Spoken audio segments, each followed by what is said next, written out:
Alors voilà, vous avez sur la page 18, 18 par exemple, page 18, allez prenons la page 18.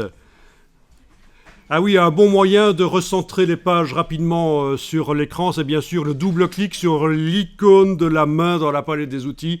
Que vous soyez dans Illustrator, Photoshop ou InDesign, le double-clic sur la main, sur l'icône de la main dans la palette des outils, vous recentre les choses. Parce que parfois avec InDesign, ça a tendance à se barrer, on ne sait pas trop où, et ça peut aider. Le double-clic sur la main. Bien, dans la palette des outils. Ok, donc voilà, page 18. Alors qu'est-ce qu'on voit sur la page en face, puisqu'il s'agit d'un document double page avec des pages de gauche et des pages de droite? On a une numérotation qui n'a pas le même aspect sur la page de droite que sur la page de gauche. C'est parce que ça a été retravaillé.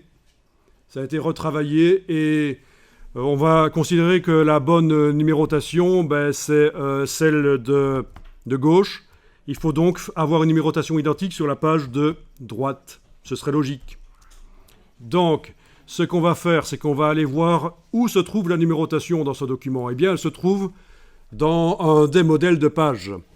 On a plein de modèles de page ici. On a le modèle A, les deux pages ici. Si je fais clic, majuscule, clic, j'arrive à les activer toutes les deux, mais ça n'a pas d'importance ici. C'est juste pour vous montrer. Ça, c'est vraiment le premier modèle de base, le parent. Le super parent, on va dire le grand-père si vous voulez. Et ensuite, il y a des gabarits, des modèles de page qui sont les enfants de ce gabarit A. D'ailleurs, ça se voit ici, A. On voit que le gabarit B utilise A. Il y a son petit frère ici, le C, qui utilise aussi le A. D'accord? Vous voyez, c'est du parentage de gabarit, du parentage de modèles de page. Vous avez d'autres gabarits, le D qui utilise le B pour sa page de gauche et le C pour sa page de droite. Ah. Vous avez le E qui utilise le B pour ces deux pages, le F qui utilise le B pour ces deux pages, le G qui utilise le F, mais en ayant vidé le contenu. Donc tout ça, ce sont des modèles de pages qu'on peut ajouter facilement au document. Et soit si j'utilise le modèle F qui contient déjà des images et du texte, il va falloir que manuellement je supprime les images et le texte et que je remplace par mes propres images et textes.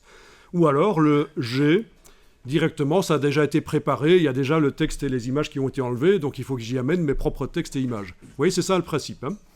Alors, le A contient des lignes roses qui ont été coupées en 3 colonnes par page sur le B et en 4 colonnes par page sur le C.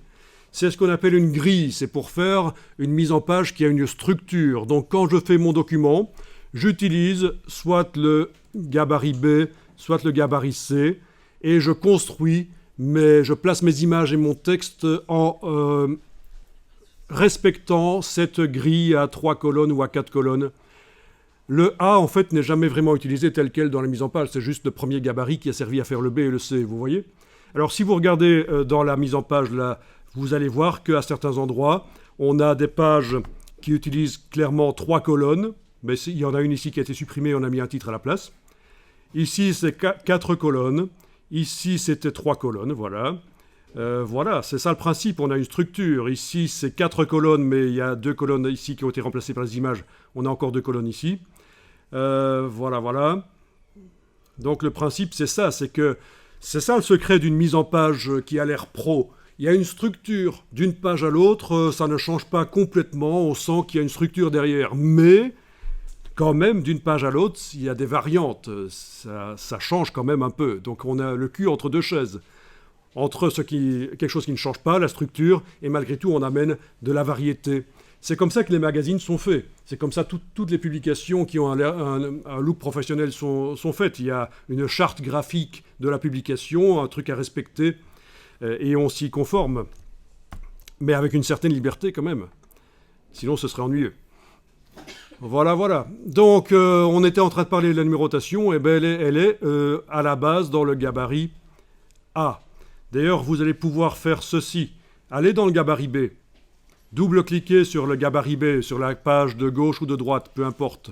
Normalement, le gabarit B s'affiche plein écran, là.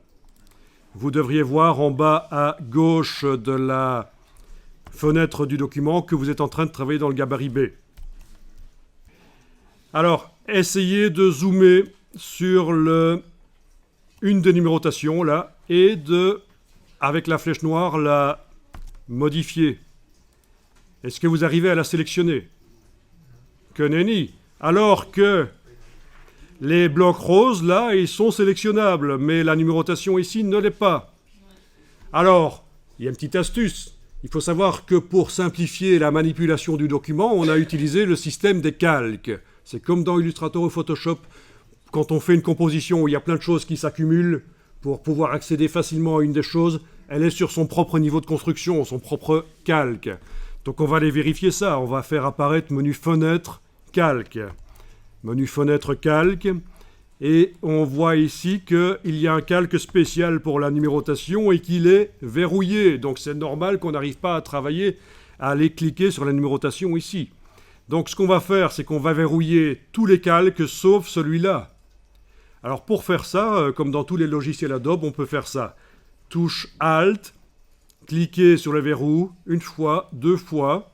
Vous avez déverrouillé la numérotation et tous les autres sont verrouillés. D'accord? C'est Alt, une fois, deux fois. Bonne astuce pour Photoshop ou Illustrator pour verrouiller tous les calques sauf un. Donc on a déverrouillé le calque numérotation, c'est le seul sur lequel on peut travailler. Est-ce qu'on arrive, avec la flèche noire, à aller cliquer sur la numérotation? Toujours pas. Parce qu'en fait, elle n'est pas là. C'est juste l'image de la numérotation qui est dans le gabarit B. Même chose dans le gabarit C. Si vous double-cliquez sur le gabarit C, lui aussi est l'enfant du gabarit A. Et lui aussi, on n'arrive pas à accéder à sa balise. Pour pouvoir modifier la balise, il faut aller là où elle se trouve réellement. Dans le gabarit, ici, le gabarit A, vous double-cliquez. Et normalement, si votre calque numérotation est déverrouillé, vous allez arriver à travailler sur la numérotation ici. Oui, on arrive à la sélectionner, super. On va éventuellement changer la police de caractère parce que c'est un peu pourri. Et puis on ira reporter sur la page de droite la même numérotation.